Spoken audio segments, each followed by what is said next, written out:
আমরা অনেক সময় আমাদের অন্তরের তৃপ্তি খুঁজতে চাই। কি করলে যেন আমার একটু শান্তি লাগবে, আমরা খুঁজে পাই না। মনে হয় যেন মনের মধ্যে প্রশান্তি আসছে না।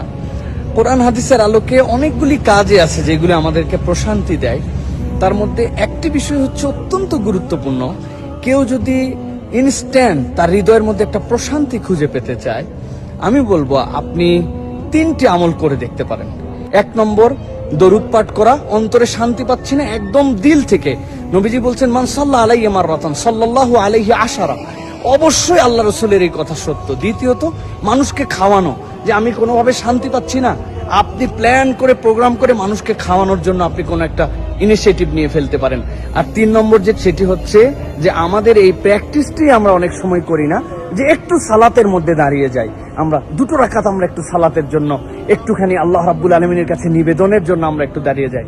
আপনার কাছে আমি প্রতিশ্রুতি দিতে চাই, 1-2বার আপনি একটুখানি প্র্যাকটিস করে দেখেন, ইনশাআল্লাহ হৃদয়ের মধ্যে একটা তৎক্ষণাৎ শান্তি পেয়ে যাবেন।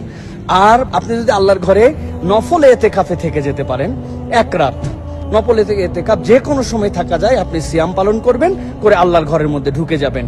আর রমাদানের মাসে তো সেটি এতেকাফ আমাদের জন্য হতেই পারে, সেটা র্যান্ডম এতেকাফ, কিন্তু এতেকাফে ঢুকলেও আমাদের মনের মধ্যে অনেক বড় প্রশান্তি চলে আসে।